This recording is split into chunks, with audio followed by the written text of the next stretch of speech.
안녕하세요. 저는 40대 남성입니다. 약 20여 년 전, 한 이름 모를 섬에서 끔찍한 경험을 했고, 언젠가 마귀굴 혹은 마구굴이라고 불리는 이 존재에 대해 기록을 꼭 남기고 싶었습니다. 한 달 전 아버지가 돌아가신 것을 계기로 더는 지체되어선 영영 쓰지 못하리라는 생각에 이 글을 써봅니다. 지금으로부터 약 20여 년 전쯤이었습니다. 그 당시 예민한 10대였던 저는 방학을 맞아 바다를 보러 가자는 아버지의 말씀에 들떠 있었습니다. 아버지는 3살 어린 삼촌과 함께 셋이서 2박 3일간 섬으로 남자들만의 여행을 가자며 아는 선장님이 계시다고 했습니다. 여행 당일 저희 3명은 전라남도 고흥군의 한 항구에 도착한 후 아버지의 지인이시라는 선장님의 배를 빌려 잘 알려지지 않아 사람이 적다고 하는 섬으로 갔습니다. 최소 1시간 이상은 배를 탔었던 것 같으며 멀미를 했던 기억이 납니다.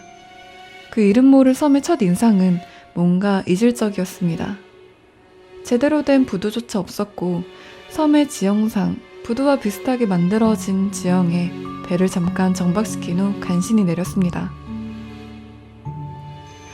그 선장님 말씀으로는 이 섬엔 현재 자신의 가족들과 친척들만 농사를 짓고 살며 많은 사람이 도시로 떠나 사람이 채 50명도 되지 않는다고 하셨습니다.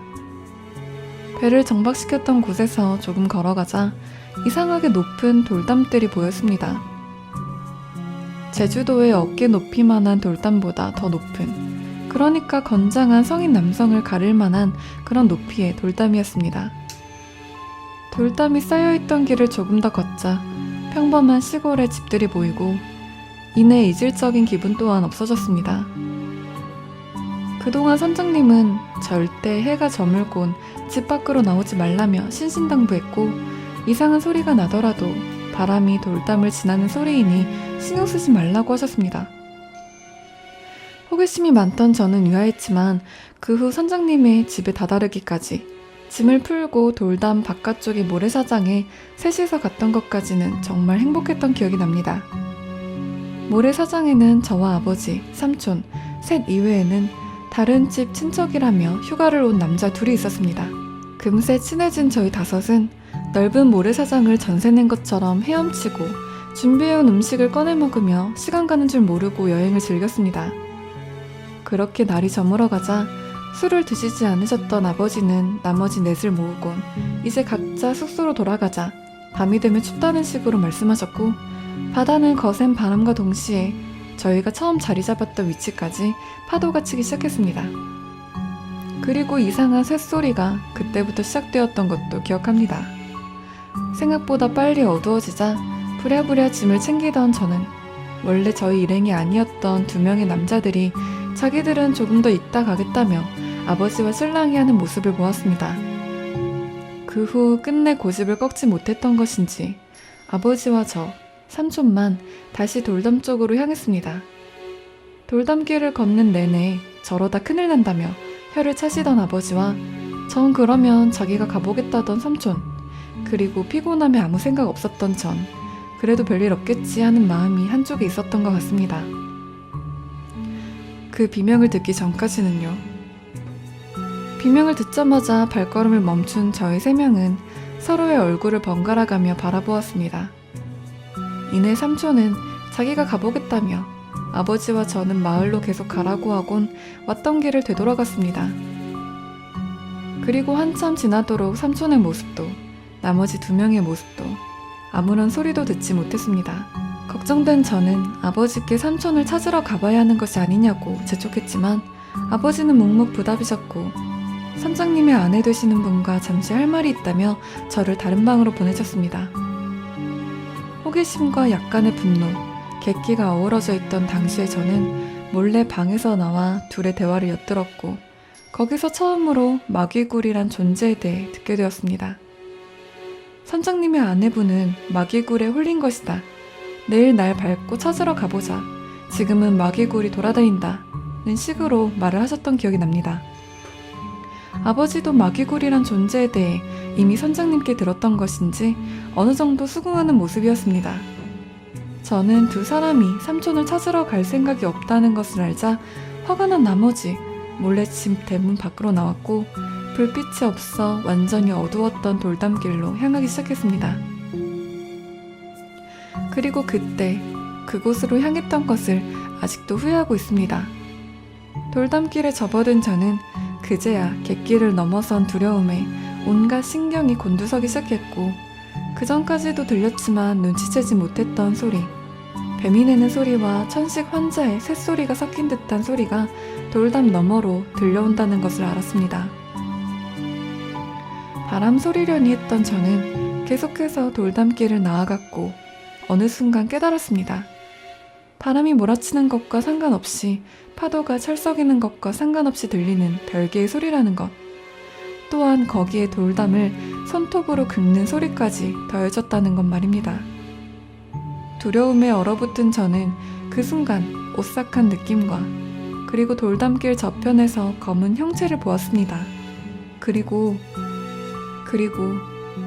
소리를 지르며 헐레벌떡 선장님의 집으로 다시 돌아왔다는 것 외에는 기억이 나지 않습니다. 그날 밤 저는 그 마귀굴이 내는 소리를 밤새 들으며 이불을 뒤집어 쓰고 뜬 눈으로 덜덜 떨었습니다. 다음날 아침 날이 밝아오자 언제 그랬냐는 듯 바람은 약해졌고 파도도 부드러워졌으며 기괴한 소리도 더는 나지 않습니다. 아버지와 저 그리고 선장님의 아내분 셋이서 모래사장에 도착했을 땐 그곳에는 아무것도 남아있지 않았습니다. 삼촌이나 나머지 두 사람의 발자국조차 없었습니다. 선장님의 아내분은 한숨을 내쉬며 마귀굴이 잡아갔다는 말을 하셨습니다. 선장님의 아내분 말씀에 의하면 이 섬에는 옛날부터 마귀굴 혹은 마구굴이라고 하는 존재에 대한 이야기가 전해 내려온다고 하셨습니다. 그것들은 사람을 해치는 존재로 사람과 비슷한 형태의 어두운 바다에서 올라오며 돌담 너머를 배회한다는 것과 돌담이 비정상적으로 높고 마을 전체에 있는 것도 다 마귀굴 때문이라는 것이었습니다. 그렇게 한참을 모래사장을 뒤졌던 저와 아버지는 다시 선장님의 집으로 돌아갔고 선장님이 오시기까지 남은 날들을 집 안에서만 보냈습니다. 선장님이 다시 섬에 오시고 삼촌과 그 두 명에 대해 말하자 일단은 고흥군으로 다시 돌아가 실종 신고를 하자고 하셨습니다. 그리고는 여러 일이 순식간에 흘러갔습니다. 삼촌의 실종 신고 이후 경찰과 같이 그 선장님을 찾으러 갔을 때는 선장님이 배를 그만 타신다는 걸 알게 되었고 그 섬의 이름도 위치도 모르던 저희는 영영 그 섬을 찾지 못하게 되었습니다. 주변에 알려진 섬들을 몇 군데 방문해 보았으나 높은 돌담이 보이는 곳은 한 곳도 없었고 더 알아낸 것이 있으면 연락을 주겠다는 경찰의 말을 끝으로 저와 아버지는 집으로 돌아오게 되었습니다. 결국 삼촌은 실종 선고 이후 사망 처리가 되었습니다. 여기까지가 제 끔찍한 경험의 전부입니다. 21년이 지난 지금 아버지의 유품에서 삼촌과 찍은 사진을 못 찾았더라면 이런 글을 쓰지 않았을지도 모릅니다. 그동안 나름의 조사를 해왔으나 아무것도 알아내지 못했습니다. 가끔 그 기괴한 소리와 돌담길을 헤매는 악몽을 꾸기도 합니다. 저는 그날 무엇을 보고 느꼈던 걸까요? 제가 10대였을 당시에 이미 나이 지긋하신 노인분이 사시던 그 섬은 어떻게 되었을까요? 이제 세상에서 마귀굴을 아는 사람은 저밖에 없을 것 같아서 두렵습니다. 마지막으로 그 경험을 한 다음날 주웠던 것들의 사진을 첨부합니다.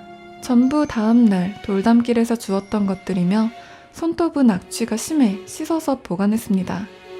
더 길었던 손톱도 있었지만 이사를 하게 되면서 다른 상자 하나를 분실하는 바람에 남은 것은 저것뿐입니다. 아직도 저 많은 손톱들이 왜 돌담길에 떨어져 있었는지는 모르겠습니다.